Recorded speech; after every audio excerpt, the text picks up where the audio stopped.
Releasing anything is about really truly making the decision to letting something go. And when we don't fully release something and we're still holding on to it, grappling with it, fighting with it, questioning it, worrying about it, we're actually still holding it. Whether it's weight, a relationship, worry, doubt, and fear, whatever. So the key to releasing anything is to truly make the decision that you're no longer available to hold it. Hey, thanks so much for watching this video. Inside of this video, I do want to take a deep dive into how I released 20 pounds in 7 weeks and the secret behind it. My name is Darieth Chisolm, so if you're not familiar with me, I invite you to take a peek at the other videos and information that I have available for you, as well as check me out on my website. It's at darieth.com. And then at the end of this video, I also want to invite you to a very special series that I just kicked off. But back to the topic at hand. Yeah, so I have lost and regained and released and found the same 20 pounds over and over and over again. And while I'm not quite at my goal, I decided that I would stop halfway through and make this video for you. And what really the tenets for the video, the reasons that I thought I would do it, is to get, for me, really crystal clear about why this time was different than any other time that I set off to lose weight. And what I discovered about myself, and while I'm calling them secrets, they may not be that, because I truly believe that any diet works. In fact, every diet works if you follow it, but that it's not even so much about action, because as a coach and as someone who's spent so much time taking action to build businesses and working with my clients to tell them to take action, what I discovered about myself on this weight loss journey was that it was not even so much about taking action, but really being clear about the why. Now, I know that, if you've ever done a diet before, or you stop, in this case, I also stopped drinking. And so if you've ever been in a situation where you decide to do that, you usually start off with why. Why? Because I want to lose weight, or, I'm sick and tired of being sick and tired, or I want to get into a bathing suit, or I want to be able to do all of these other things. But when I got clear this time about why I was going to lose the weight, and really not only lose the weight, but stop drinking wine, which everybody who knows me knows how much I enjoy wine, was that I had to have a big reason why. And so one day in meditation, I sat down and I started writing my why. And when I looked up, I had about 20 reasons why. And I honestly could have kept going.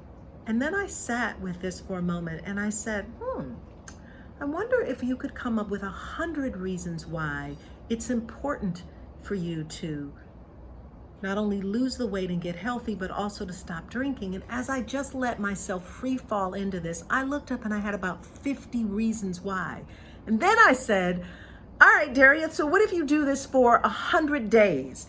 What if you said, for the next 100 days, I'm not drinking, I'm going to focus on my weight, I'm going to choose whatever vehicle feels right, but the why is what's really going to drive me. And bingo, that was it. And I just got started. And I've declared and determined that this will be 101 days before I actually have a drink. And I will continue to lose the weight and feel great and feel motivated, and every single day check in with one more why that I wrote in my journal. But a few other secrets or things that I learned about myself along the way. And the other I think there's about 5 or 7 of them. We'll see, because my notepad's in the other room. So I'm going off memory here. Having the reason why was number 1. Number 2 was really giving myself the freedom to be compassionate with myself. Like to just be okay with the reasons why I gained 40 pounds in the first place. And to understand that I think a lot of the weight gain came because I was overindulging in food and drink, and maybe looking for an escape in some ways, maybe looking for, as most of us do when we're eating and drinking, is that there's obviously the pleasure principle in that, but indulging too much will ultimately, of course, lead to things that we don't want, which is the additional weight. And so what I decided was that I could still choose other things to help me process something, to give me still a sense of enjoyment and pleasure without it necessarily being, a whole box of chocolates, or, in my case, having one slice of pizza and then finishing the entire pizza, or, not having one glass of wine, but frankly, a bottle of wine, right? Like these things that I just did not have a stop on. I didn't know how to stop. And so the compassion really came when I said, you could choose something different. You could allow yourself to experience a different way of release or pleasure or enjoyment, and it doesn't have to be food and drink. And while you might have been looking for it for whatever reasons, you don't have to continually look to let food and drink be the thing that allow you to get through something. And that alone for me made all the difference. And I hope that what I'm sharing with you is helpful, because at least those two things were pivotal with me losing these first 20 pounds.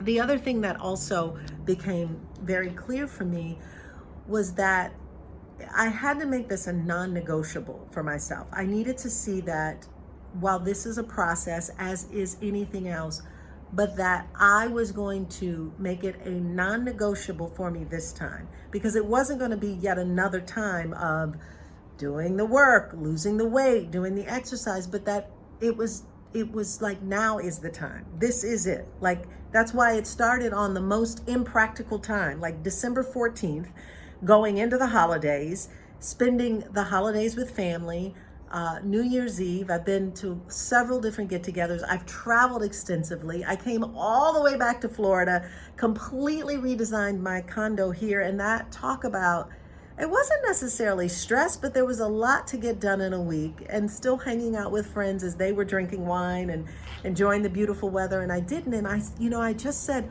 you made a non-negotiable for yourself. You said you've got 101 days. This too shall pass. But regardless for what was coming up, stress, circumstances, fun stuff, bad stuff, whatever, that I was not going to give in. And so setting a real non-negotiable for myself was the third secret, if we're talking that these are secrets. The other thing that I also did, or that I'm doing, I can't say did because this is an ongoing process, is I've decided that I'm going to enjoy the journey. And like most things, when I decide that it is in fact a journey, I end up enjoying it, because it seems like all of my life is nothing but a journey. But I decided this time that enjoying the journey meant that the food that I am eating, which is, and I'll tell you about the plan that I'm using and all of that in a moment, but that the enjoying the journey meant that we can have smaller portion sizes and slow down and eat the food and really enjoy the taste and the experience of what I'm eating, and really enjoy the healthier food choices that I have, really enjoying the tea that I've been drinking. Oh my God, I've turned into this like tea drinker, mostly because I'm not having wine, but like I've got so much tea that I'm really enjoying it, enjoying sparkling water, like drinking lots more water, but all of these things that have made this experience joyful. And that is because I decided that I would enjoy the journey. And that was just real for me. And the fifth and probably most important secret, and again, I use the word secret, but I don't know that any of these things are secret, was that I actually started, I found a health coach, and I'm a coach, right? I work with people constantly on helping them to, use their story to inspire their audience, attract their ideal clients and customers, and make money with their stories. And I love this work as a coach. And then I said, well, you know what? I'm not really an expertise in this whole weight loss journey. And I really do want someone to help me map it out, hold me accountable, and be there with me along the journey. And so, really being engaged with a health coach, and you would think that I would have figured that out a long time ago, since I'm a coach to lots of people, that I figured out that was huge, because, not only did I need to hold myself accountable to what I said I was going to do, but I also needed to do this with my coach, and to check in with her regularly, and to share with her the wins and the losses and the failures and the successes and all the things along the way. But there's something to be said about telling someone else that you're doing this and having them hold you accountable, helping you to strategize what needs to take place for yourself and what you need to do. And so, this is far from over. Like anything else, it is a process, it is a journey. But it's been enjoyable. And, I think to myself, wow, if I'd only done this sooner, right? If I'd only set this non-negotiable, if I'd only been that much more compassionate with myself around the choices and forgiving, honestly forgiving. Like, when do we get into a place where we can forgive ourselves, but forgiving, but then accepting and taking responsibility, getting accounting for it, and then obviously moving forward into it. So interestingly enough, as I said at the very beginning of this video, that I would share with you an opportunity for you to learn a little bit more about the work that I do as I help people really uncover their story and know how to use their story in the marketplace to attract their ideal clients and customers and grow their business. I am offering a very powerful video series, and you're welcome to take advantage of it. You can simply go out to www.darieth.com/framework. So that's darieth.com/framework. I will also put a link for you so that you can take advantage of the framework and take a look at the video series that I've put together and really follow the 9 action steps that I give to you. So it's over a series of days. It's a video series, which means you need to watch all of the videos with the workbook that I give to you, because it's so much great information that in order to truly step into your brilliance as a storyteller, you're going to need to watch all of the videos and then begin to implement these 9 steps of my framework. So that is available for you. It's free, and you can go right out to the link. It's brand new, so I'm excited about it. And then, just as a side point, the meal plan that I'm doing is Optavia. And I'm really enjoying the fuelings. I'm really enjoying the system. I will also, if you are interested at all in talking with my health coach, or interested at all in learning more about Optavia, just send me a DM message or something. I'll be in touch with you. Or if you're interested in learning about my coaching and the storytelling framework, you can. But I really just wanted this video to be about, really what this process for me has been, these secrets, so-called, although I wouldn't call them that, because as I said, any diet works, but it's really about the mindset shift that you need to take in order to enjoy the journey of releasing weight. And so I do hope that this has been helpful for you. Feel free to reach out to me in any means necessary. You can post a comment. That'd be fantastic. Would love to hear from you. Post any questions or comments below, and I'll see you on the next video. Thanks for watching.